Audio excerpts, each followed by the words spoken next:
El Sol afecta a la Tierra directamente cuando nos manda calor. Pero los científicos han llegado a la conclusión de que el Sol también nos afecta indirectamente regulando la formación de nubes. Clouds have a powerful cooling effect, but how are they formed? In the early 20th century, scientists discovered that the Earth was constantly being bombarded by subatomic particles.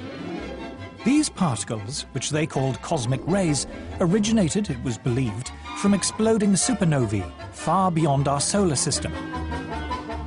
When the particles coming down meet water vapor rising up from the sea, they form water droplets and make clouds. But when the sun is more active and the solar wind is strong, fewer particles get through and fewer clouds are formed. Just how powerful this effect was became clear only recently, when an astrophysicist, Professor Nir Shaviv, decided to compare his own record of cloud-forming cosmic rays with the temperature record created by a geologist, Professor Jan Weitzer, going back 600 million years. What they found was that when cosmic rays went up, the temperature went down. When cosmic rays went down, the temperature went up. Clouds and the Earth's climate were very closely linked. To see how close, you just flip the lines. We just compared the graphs, just put them one upon the other, and it was just amazing. Jan Weitzer looked at me and says, you know, we have very explosive data here. I've never seen such vastly different records coming together so beautifully to show really what was happening over that long period of time. The climate was controlled by the clouds. The clouds were controlled by cosmic rays. And the cosmic rays were controlled by the sun. It all came down to the sun. Si tuviéramos rayos X en los ojos, lo que ahora vemos como una pelotita amarilla nos parecería un tigre rabioso.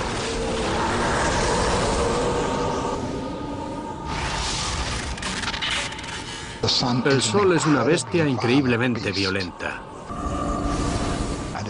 Nos bombardea con enormes explosiones, avalanchas de gas y un eterno viento solar que no deja de chocar contra la Tierra. De algún modo estamos dentro de la atmósfera del Sol. La intensidad de su campo magnético aumentó más del doble durante el siglo XX. En 2005, astrofísicos de la Universidad de Harvard publicaron el siguiente gráfico en la revista oficial de la Unión Geofísica Americana. La línea azul representa los cambios de temperatura en el Ártico durante los últimos 100 años. Y este es el aumento del dióxido de carbono durante el mismo periodo. Las dos líneas no tienen una relación obvia. Pero volvamos al registro de las temperaturas y a esta línea roja, que representa las variaciones en la actividad solar durante el último siglo, registradas de forma independiente por científicos de la NASA y de la Administración Nacional Americana del Océano y la Atmósfera.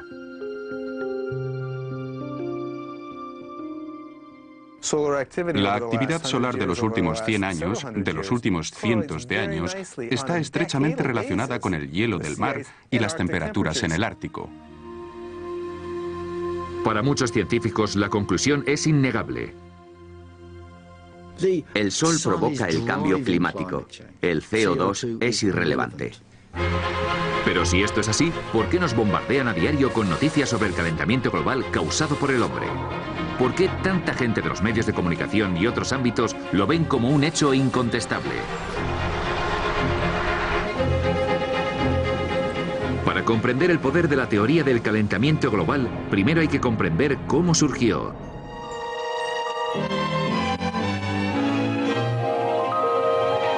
The weather satellite depicts a planet that grieves for its lost harvests in coming to the parched. Las predicciones fatales sobre el clima no son nuevas. En 1974, la BBC advirtió de que las fuertes tormentas y las inundaciones podrían ser indicios de una inminente catástrofe. Again and again, the newsreels have been showing us disasters of the weather. The American Midwest suffered its worst drought since the 1930s, and tornadoes were on the rampage. ¿Y cuál era la causa de este desastre natural? El productor del programa era el exdirector de la revista New Scientist, Nigel Calder. En la máquina del tiempo informamos del principal problema al que creíamos enfrentarnos entonces, que era el enfriamiento global y la amenaza de una nueva edad de hielo. El hielo de la naturaleza nos hace pequeños. Tras décadas de bajas temperaturas, los expertos nos advirtieron de que un mundo más frío tendría consecuencias catastróficas.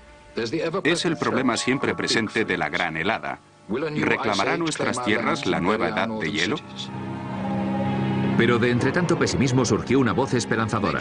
Un científico sueco llamado Bert Bolin sugirió tímidamente que el dióxido de carbono producido por el hombre podría ayudar a calentar el planeta, aunque no estaba seguro. Tenemos mucho petróleo y enormes reservas de carbón que estamos quemando a un ritmo cada vez más alto. Si seguimos así, dentro de unos 50 años las temperaturas podrían ser unos grados más altas que las de hoy en día, pero no estamos seguros. También fuimos los primeros que sacamos a Bert Bolin, el sueco, en la televisión internacional para que hablara de los peligros del dióxido de carbono. Y recuerdo que los expertos en la materia me criticaron duramente por consentirle sus fantasías. En los años 70, en pleno miedo al frío, la excéntrica teoría de Bert Bolin sobre el calentamiento global causado por el hombre parecía absurda. Pero todo cambió por dos motivos. En primer lugar, las temperaturas empezaron a subir. Y en segundo lugar, los mineros ingleses se pusieron en huelga. Para la primera ministra Margaret Thatcher, la energía era un problema político.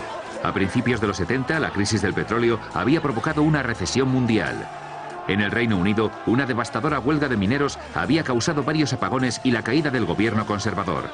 La señora Thatcher decidió que a ella no le ocurriría lo mismo.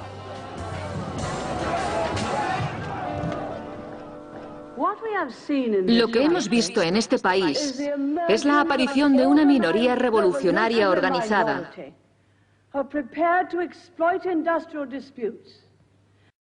cuyo verdadero objetivo es la destrucción del gobierno democrático parlamentario. La politización de este tema empezó con Margaret Thatcher. Recuerdo que cuando yo era secretario de Estado de Energía, mucho antes de que se hablara del cambio climático, ella ya estaba muy interesada en promover la energía nuclear. Como le preocupaba la seguridad de la energía y no confiaba ni en Oriente Medio ni en la Unión Nacional de Mineros, es decir, no confiaba ni en el petróleo ni en el carbón, pensaba que teníamos que potenciar la energía nuclear. Y cuando empezó a salir lo del cambio climático y el calentamiento global, pensó, vaya, esto es genial. Otro argumento a favor porque no emite dióxido de carbono. Otro argumento a favor de la energía nuclear. Y esto que ella decía se ha ido tergiversando desde entonces. Eso fue lo que les dijo a los científicos. Fue a la Royal Society y les dijo, aquí hay dinero para quien me demuestre esto, así que ellos cogieron y se lo demostraron. Inevitablemente, en cuanto los políticos toman partido por una causa y se identifican con ella, el dinero empieza a entrar. Así es como funciona esto. La investigación, el desarrollo y las instituciones empezaron a crecer inevitablemente cuando, digámoslo de esta manera, empezaron a estudiar el clima haciendo énfasis en la relación entre el dióxido de carbono y la temperatura. En 1988, por petición de la señora Thatcher, el Instituto Británico de Meteorología creó una unidad especial para los modelos climáticos que fue la base de un nuevo comité internacional, llamado Panel Intergubernamental del Cambio Climático, o IPCC. Su primera gran investigación predecía desastres climáticos como consecuencia del calentamiento global. Recuerdo que cuando fui a la conferencia de prensa me sorprendieron dos cosas. Primero, la simplicidad y la elocuencia con las que se transmitió el mensaje. Y segundo, la absoluta falta de consideración hacia todas las investigaciones climatológicas anteriores, incluida una sobre el papel del Sol, que había sido clave en una importante reunión de la Royal Society solo unos meses antes. Pero este nuevo énfasis en el dióxido de carbono producido por el hombre como posible problema medioambiental no solo era cosa de la señora Thatcher.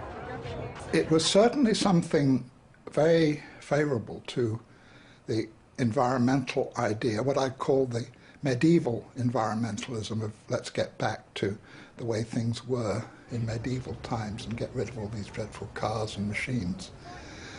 They loved it because carbon dioxide was for them an emblem of industrialization. Well, carbon dioxide clearly is an industrial gas and sort of tied in with economic growth, with transportation in cars, with what we call civilization. And there are forces in the environmental movement that are simply against economic growth. They think that's bad.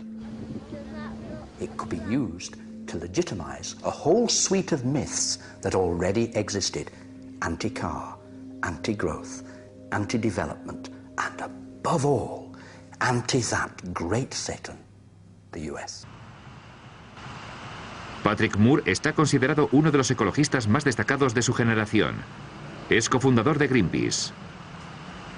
El clima empezó a ser un tema fundamental por dos razones muy distintas. La primera razón fue que a mediados de los 80, la mayoría de la gente ya estaba de acuerdo con las cosas razonables que los movimientos ecologistas decíamos que había que hacer. Y cuando la mayoría de la gente está de acuerdo contigo, es muy difícil seguir con una actitud de confrontación. Así que la única manera de seguir siendo antisistema era adoptando posturas cada vez más extremas. Cuando dejé Greenpeace, estaban en mitad de una campaña para prohibir el cloro en todo el mundo. Yo les dije, chicos, es un elemento de la tabla periódica.